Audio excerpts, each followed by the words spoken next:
जय हिंद मेरे प्यारे साथियों, एक बार फिर से स्वागत है मेरे यूट्यूब चैनल जॉब की जानकारी। तो दोस्तों, इस वीडियो में हम बात करने वाले हैं आईटीबीपी के द्वारा निकाली गई कांस्टेबल ट्रेसमेंट की वैकेंसी, जिसके अंतर्गत आप देख सकते हो जो वैकेंसी निकाली गई वो बार्बर, सफाई कर्मचारी और गार्डनर की निकाली गई है। तो सबसे पहले बात करते हैं जो ऑनलाइन एप्लीकेशन का जो पोर्टल है दोस्तों, वो आपका 28 जुलाई यानी कि कल से लाइव हो जाएगा और इसकी लास्ट डेट रहेगी आपकी 26 अगस्त 2024। तो इसके बीच में आपने दोस्तों फॉर्म को अप्लाई कर लेना है। कितनी वैकेंसीज आई हैं एक बार उसको गो थ्रू कर लेते हैं। तो वैकेंसी के अंदर में कांस्टेबल बार्बर की 5 वैकेंसीज हैं, कांस्टेबल सफाई कर्मचारी की 101 वैकेंसीज हैं और कांस्टेबल गार्डनर की 37 वैकेंसी है। और यहाँ पे ये ब्रेकअप दिया गया है, इस ब्रेकअप आप देख सकते हैं। अलग अलग ब्रेकअप के हिसाब से उन्होंने जो है वैकेंसीज़ को डिस्ट्रीब्यूट कर दिया है। तो आप जिस भी वैकेंसी के लिए अप्लाई करना चाहते हैं इसको कर सकते हैं। और यहाँ पे मेल और फीमेल कैटेगरी दोनों ही कैटेगरीज़ के लिए वैकेंसी आउट करी गई है।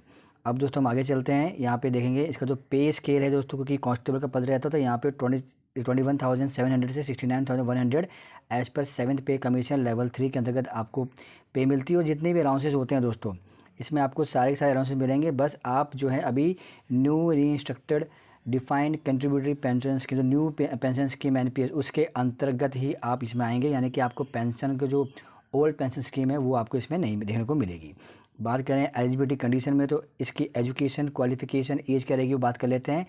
कांस्टेबल बार्बर और सफाई कर्मचारी की बात करूं तो 18 से 25 साल चाहिए और यहाँ पे मैट्रिकुलेशन मांगा गया है दोस्तों। और ये बताया गया है कि कैंडिडेट को प्रैक्टिकल डिपार्टमेंट टेस्ट जो है वो पास करना होगा, ठीक है। उसके बाद में अगर हम बात करें गार्डनर की, तो यहाँ पे मांगेगी एज 18 से 23 साल।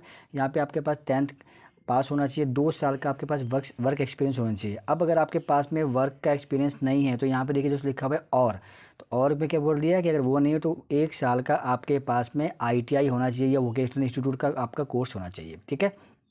उसके बाद में अगर वो भी नहीं है तो 2 ईयर का आपका डिप्लोमा होना चाहिए industrial training institute in the trade, उस ट्रेड के अंदर में 2 साल का आपके पास में डिप्लोमा होना चाहिए। तो 3 चीज़ दी गई है दोस्तों, एक ये एक ये एक ये, इन तीनों में से अगर कोई भी है तो आप इस चीज़ के लिए गार्डनर के लिए क्वालिफाई माने जाएंगे। अब बात करें कट ऑफ और एज रिलैक्सेशन, तो कट ऑफ डेट रखी गई 26 अगस्त 2024, जिसके अंतर्गत कांस्टेबल बार्बर और सफाई कर्मचारी उसमें 18 से 25 साल की एज रखी गई है।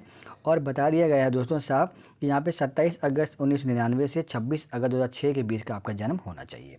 वहीं बात करें दोस्तों तो आपका अलग पास जो है वो है कांस्टेबल गार्डनर, जहाँ पे 18 से 23 साल एज मांगी गई है।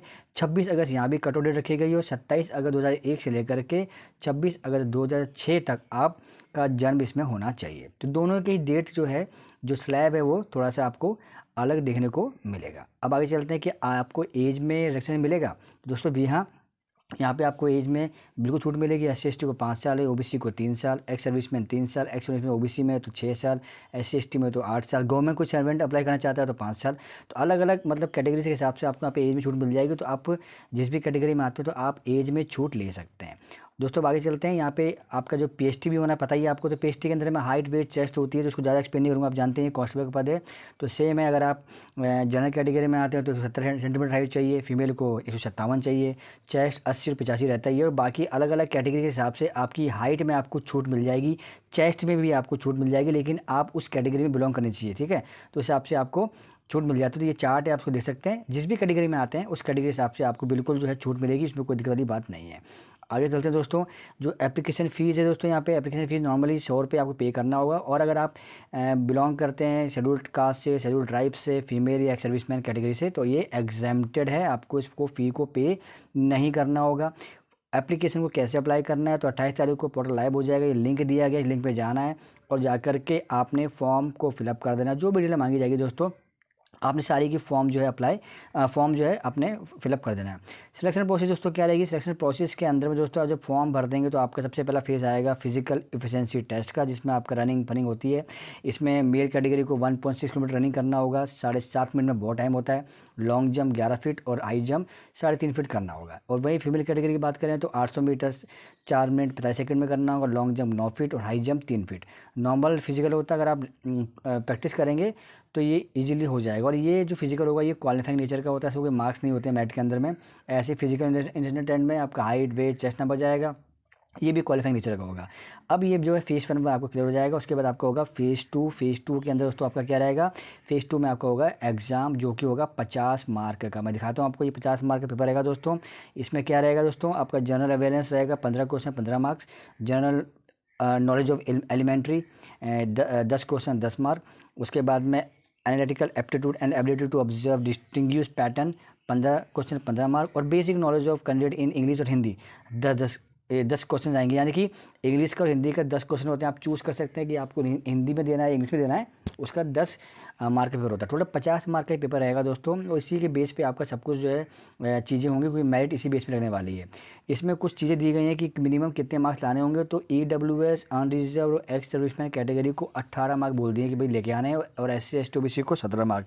यहाँ पे दोस्तों आपने कन्फ्यूजन नहीं होना, ये कट ऑफ मार्क नहीं है। कहीं कन्फ्यूजन हो जाते हैं कि सर मेरे तो 18 मार्क आए थे, 17 आए तो कट ऑफ में तो आ गया हूँ। ऐसा नहीं है, ये सिर्फ क्वालिफाइंग मार्क्स है। देखिए दोस्तों यहाँ साफ लिखा गया है the minimum cut off percentage of marks for qualifying written examination. अगर आप इतने मार्क्स लेके आए तो आप क्वालिफाई कर जाएंगे और आप नेक्स्ट स्टेज के लिए चले जाएंगे। लेकिन मेरिट जो होती है वो आपके कितने मार्क्स आए उस पर डिपेंड करेगा। उसके बाद जब आपने रिटन पास कर लिया तो आप नेक्स्ट स्टेज में आएंगे दोस्तों, उसमें आएंगे ट्रेड टेस्ट में। अच्छा यहाँ पे एक चीज़ दिखी मुझे, देखिए यहाँ पे अच्छी बात है, there will be no negative marking. तो नेगेटिव मार्किंग यहाँ नहीं होगी, ये अच्छी बात है, ठीक है। फिर उसके बाद फेज 3 में आप आ जाएंगे। यहाँ पे क्या होगा आपका ट्रेड टेस्ट। ये 50 मार्क का टेस्ट होगा दोस्तों। ट्रेड टेस्ट में क्या होता है कि इसमें मिनिमम आपको 50% जो है क्वालिफाई मार्क लेके आने होंगे, यानी 50 मार्क का है तो 25 मार्क लेके आने होंगे। और यहाँ पे आपको दिखा दिया गया है कैसे कैसे टेस्ट होगा। देखिए बिल्कुल एक्सप्लेन कर दिया कि मान लो कांस्टेबल बार्बर का है तो उसका क्या होगा, हेयर कटिंग कराई जाएगी 20 मार्क, बॉडी और हेड मसाज क्या आएगा 15 मार्क, और knowledge about use of tools and machines के बारे में जानकारी होगी तो 15 मार्क।